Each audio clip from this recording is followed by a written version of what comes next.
जलन की भावना। सीमा अपने माँ पिता के साथ रहती थी। सीमा बहुत समझदार और सुलझी हुई लड़की थी। सीमा को अपनों से बड़ों का सम्मान करना अच्छे से आता था। वह 17 साल की बच्ची थी जो कि उस समय इंटर कर रही थी।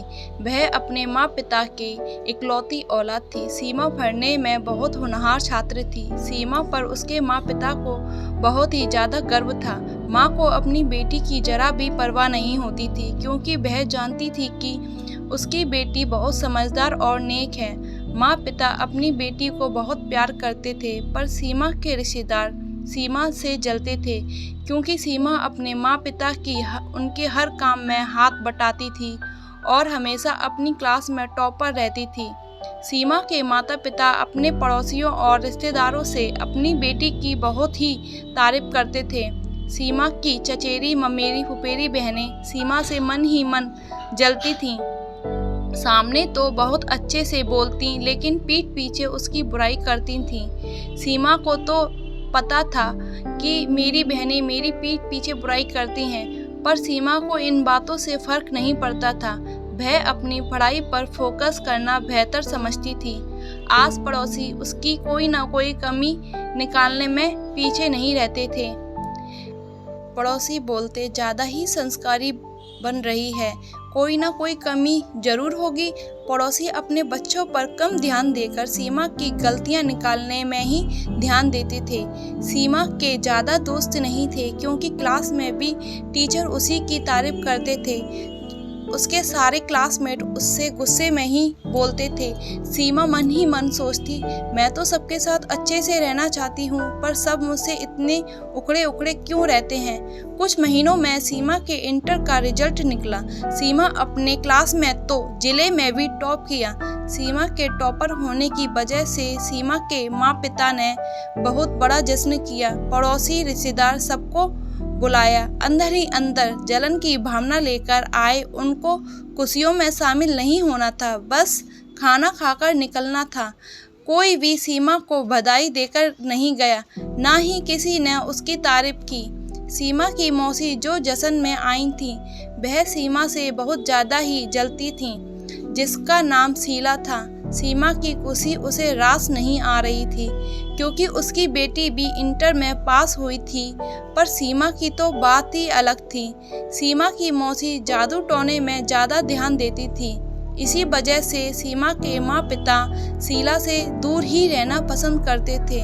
सीमा और सीमा के माँ पिता उस रात बहुत खुश थे। कहते हैं ज़्यादा खुशियों को नज़र लग ही जाती है। पता नहीं उस रात के बाद ऐसा क्या हुआ, सीमा पूरी तरह बदल गई। उसने माँ पिता की बात सुनना बंद कर दिया था। पढ़ने में भी उसको खास रुचि नहीं रही। माँ पिता बहुत ज़्यादा चिंता करने लगे कि हमारी बेटी तो ऐसी नहीं थी, पता नहीं इसको क्या हुआ है। सीमा के पिता ने सीमा से उसके आगे पढ़ने के लिए पूछा। सीमा ने गुस्से में बोला, क्या लगा रखा है, पढ़ना पढ़ना, नहीं पढ़ना मुझे। सीमा बिगड़ी हुई लड़कियों के साथ रहना पसंद करने लगी। पड़ोसी सीमा के माँ पिता से बोलते, देख लो अपनी बेटी को, बहुत ही संस्कारी बोलते थे, हमें तो पता ही था ऐसी ही है बिगड़ी हुई लड़की। पता नहीं अचानक से कैसे लोग बोलने लगे। जब सीमा समझदार सुलझी हुई लड़की थी, जब तो कोई भी उसकी तारीफ करने नहीं आया। जैसे ही सीमा थोड़ी सी क्या बिगड़ गई, उसके माँ पिता को ताने देने आ गए। अब तो सीमा ने लड़कों के साथ भी उठना बैठना शुरू कर दिया। माँ पिता रोकने की कोशिश करते तो उनको अपनी गुस्से से भरी आंखों से डरा देती थी। रिश्तेदारों तक यह बात पहुँच गई। वह भी सीमा के माँ पिता से बोलने लगे, क्या हुआ, आपकी बेटी को आगे बढ़ा नहीं रहे हो क्या? हमारे बच्चों का तो एडमिशन भी हो गया, आपकी बेटी आगे नहीं पढ़ रही है, सुना है लड़कों के साथ उठने बैठने लगी है। सीमा के माँ पिता शर्मिंदा हो गए। अब सीमा के माँ पिता को यह बात अंदर ही अंदर खा रही थी। हमारी बेटी इतनी नेक और बड़ों का सम्मान करने वाली थी, पता नहीं उस जश्न की रात के बाद हमारी बच्ची को ऐसा क्या हुआ, वह पूरी तरह बदल गई। सीमा के माँ ने सीमा के पिता से कहा, सुनिए, हम अपनी बेटी को किसी बाबा पर दिखा दें, क्योंकि उसका रवैया मुझे समझ नहीं आ रहा। कहीं ऐसा ना हो जाए कि हम खुदकुशी करने पर मजबूर हो जाएं। सीमा के पिता भी बोलते हैं, ठीक है, जैसा तुमको सही लगे। सीमा के माँ पिता को एक बाबा के बारे में पता था।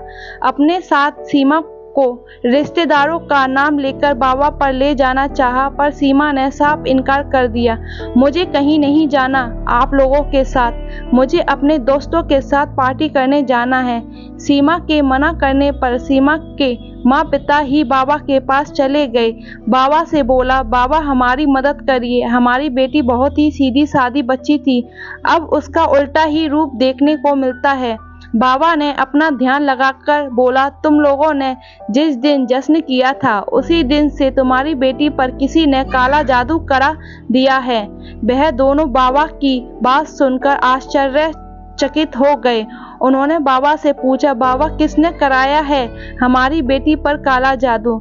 बाबा ने उन दोनों को बताया, शीला नाम की औरत जो उस दिन जश्न में आई थी, तुम्हारी बेटी के टूटे हुए बाल ले गई थी।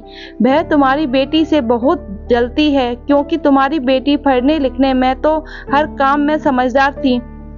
तुम्हारी बेटी उसको एक आंख नहीं सुहाती। सीमा के माँ पिता को पता था कि शीला जादू टोने में ज्यादा ध्यान देती है, पर उनको यह नहीं पता था कि शीला हमारी बेटी पर करा सकती है। वह मौसी होकर ऐसा कैसे कर सकती है? सीमा के माता पिता को अपने रिश्तेदारों पर से भरोसा उठ गया था। वह बाबा से बोले, बाबा हमारी बेटी को पहले जैसा कर दीजिए। बाबा ने काले जादू का असर सीमा से हटा दिया।